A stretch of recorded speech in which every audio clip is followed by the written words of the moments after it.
नमस्कार. थोडं काही सांगायचं आहे. ललित लेखक श्रीकांत मोरे. लेख 7वा. चालत राहा. माझ्या तरुण मित्र-मैत्रिणींनो, जीवनात यशस्वी व्हायचे ना, मग अभ्यास करा, कष्ट करा, जिद्द बाळगा, हे मी तुम्हाला सांगणार नाही. जरूर या गोष्टी करायच्याच. पण एवढंच सांगतो, की अपयश पचवायला सुद्धा आपण शिकलं पाहिजे. अपयशाने खचून जाऊ नका. जीवनात नव्हे तर विश्वात अनेक थोर ग्रेट माणसं आहेत. खड्ड्यात पडूनही वर आलेले आहेत. आकाशात तारे म्हणून चमकतायत. त्यांचेच विचार आपण अभ्यासत आहोत. पण अपयशाने खचून न गेलेले ते तारेच आहे. तुम्ही आजकाल 8वी-9वीतील मुलं-मुली अपयशानं आत्महत्या करता. अरे, जीवनाचा अर्थ तर समजून न घेताच तुम्ही जीवन संपवता. समाजाचे शिक्षण, अभ्यासाचे शिक्षण हे मूल्यमापनाचे साधन ठरवले तर खरंच शिक्षण दिशा भरकटलेले वाटते. पण मित्रांनो, तुम्ही अपयश पचवा. अरे, उद्याचा दिवस तुमचाच आहे. अपयशाने का खचता? लक्षात ठेवा, ऊन सावली निसर्ग देणे, चुकले नाहीच येणे देणे. ऊन सावली निसर्ग देणे, चुकले नाहीच येणे देणे. भाग्यलेख हाताने लिहिणे, भाग्यलेख हाताने लिहिणे. माझ्याच हाती लेखणी आहे. रात्र अजून बाकी आहे. आशेचा किरण अति आहे. आशेचा किरण अति आहे. मित्रांनो, उद्याची वाट पहा. वाट खाचखळग्यांनी भरलेली असली तरी चालत राहा. तू चाल गड्या, तू चाल गड्या, तुला भीती कुणाची? आईनं जन्म दिला, वडिलांनी वाढवलं, समाजाने कुरवाळलं. अरे, असे जीवन तुम्ही का बरं समजता? निराश का बरं होता? हताश का होता? जीवनाची यशस्वीता केवळ मार्कात नाही रे, एका शब्दात आहे. एक गुण जोपासा, प्रेम करा, हात द्या, कष्ट करा, वाचा, प्रामाणिक राहा, सत्संग धरा, मदत करा, वाईट सोडून द्या. एक तरी गुण जोपासा. जीवन जगायला पुरेसा आहे. जीवन समजायला पुरेसा आहे. कुणी शिकवेल का? नाही. अरे, आईनं प्रेम दिलं ते तरी जोपासा. जीवनात पुढे जायला शिदोरी पुरेशी आहे. संतांनी हेच तर सांगितलं आहे. 10 अक्षर प्रेम के, पढे सो पंडित होय, केल्यानं देशाटन पंडित होय. अरे, असे कितीतरी विचार आचार आहेत. हे का विसरता? नेहमी अंधारात जाऊन विचार करू नका. दिवसा उजेडी विचार करा. दिवा काय शिकवतो? मेणबत्ती काय शिकवते? कंदील काय शिकवतो? अरे, प्रकाश आहे तर सर्वस्व आहे. असे असताना तुम्ही जीवन केवळ घाबरून निराशेनं संपवता. मित्रांनो, आईच्या भावनेतून विचार करा. वडिलांच्या भूमिकेतून विचार करा. तुम्हाला जन्म दिला त्यांनी जीवन फुलवायला. जीवन फुलवा. तुमचं तुम्ही स्वतः फुलवा. कुणी येवो न येवो, तुम्ही त्यांना सांभाळा. असे असताना कोणी नाही याचा विचार करू नका. मी आहे. मीच सर्वस्व आहे. मी परमेश्वराचा अंश आहे. मी मला का बरं संपवू?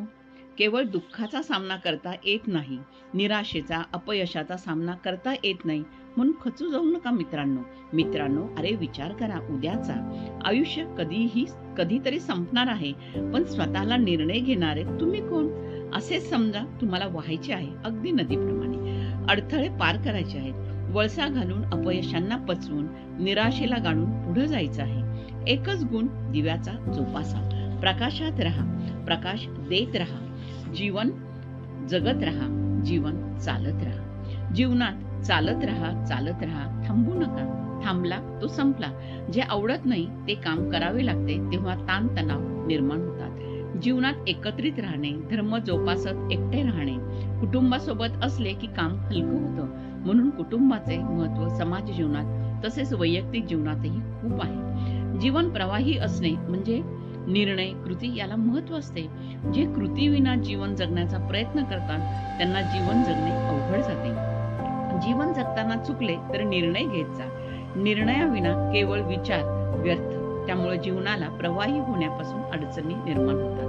चालत राहा असंच मी आपल्याला उपदेश करेन. जीवनाचा आनंद खरंच उपभोगायचा आहे ना, मग साध्या गोष्टी आपण पाळाव्यात. अरेला कारे म्हणणं फारच सोपं असतं. धक्का लागला, तिरस्कारानं पाहणं, कुठेही जा, गर्दीत थोडंही एकमेकांना धक्का लागला असं काही बघायचं त्याच्याकडे की बस. पण या साऱ्यातून प्रत्युत्तर हा एकच शब्द पुढे येतो. आपली प्रत्युत्तराची सहज प्रवृत्ती मनाला खरंच आनंद देते का? उत्तर नाही. उलट विचार केला तर आपल्याला आत्मक्लेश होतो, पश्चाताप होतो. पण आपण तो सांगत नाही, दाखवत नाही. पश्चाताप, आत्मक्लेश का होतो? आपण मनाविरुद्ध वागलेलो असतो. पण ज्या क्षणी वागतो त्या क्षणी क्षणभर समाधानानंतर अनंत काळ पश्चाताप म्हणून संयम पाळावा लागतो.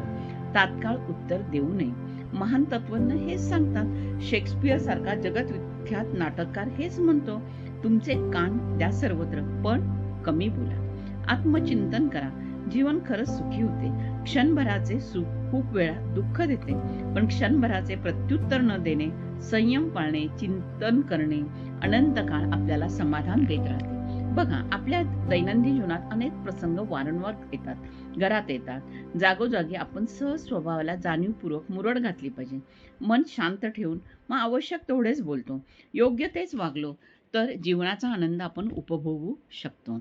आतल्या आत जळण्यापेक्षा अंतर्मुख होऊन चिंतन करणे मनाला, शरीराला भावते. ते करून पहा. केल्याने होत आहे रे, आधी केलेची पाहिजे.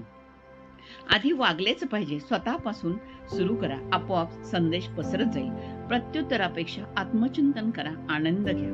विचारांना थांबा नसतो. चैतन्य, चेतना विचारांशी निगडीत असते. जोपर्यंत आपण पृथ्वी तलावावर आहोत तोपर्यंत आपण चैतन्यमय आहोत. आपले अस्तित्व म्हणजेच आपले चैतन्य आहे. या चैतन्याचे अस्तित्व म्हणजे मानवी जीवनाचा प्रवास जन्मापासून मृत्यूपर्यंत. कुणी आध्यात्मिक, कुणी मोक्ष म्हणेल, कुणी अजून समाधिस्थ संजीवन, तर कुणी परमहंस. असो, जीवनात चालत राहणे म्हणजेच आपल्याला जीवनाचे गूढ उकलत जाते. चालत चालत आपण अनुभवाची शिदोरी समृद्ध करीत असतो. निसर्गक्रम काय शिकवतो आपण त्याकडे चिंतनातून पाहिले पाहिजे. निसर्गक्रम अव्याहत, आदी नाही अंत नाही असा निसर्ग सजीव आहे. मग माणूस म्हणून लाभलेला हा देह आपण का बरं सोडून द्यायचा? निश्चितच नाही. जीवनात काही क्षण संघर्षाचे येतील. प्रसंग, घटना कधी विपरीत असतील, पण ते जीवनाचे भाग समजून आपण त्याकडे पाहिलं पाहिजे. जीवनाला आपण समजून घेण्यासाठी सूर्यालाही विचारलं पाहिजे, ग्रहांनाही विचारलं पाहिजे. थांबला का सूर्य, थांबला का चंद्र, थांबली का पृथ्वी, थांबला का ब्रह्मांडाचा अनंत प्रवास. मानवी जीवन या ब्रह्मांडातले एक अस्तित्व आहे, बिंदू मात्र स्वतःचे चैतन्य धारण करणारा जीव आहे. म्हणूनच मी म्हणतो, काळ बदलतो आहे, बदलू द्या. चालत राहा. प्रकाश किरणांप्रमाणे प्रवास करीत राहा. प्रकाशित राहा. धन्यवाद. आपला परिवार, मनोरंजन.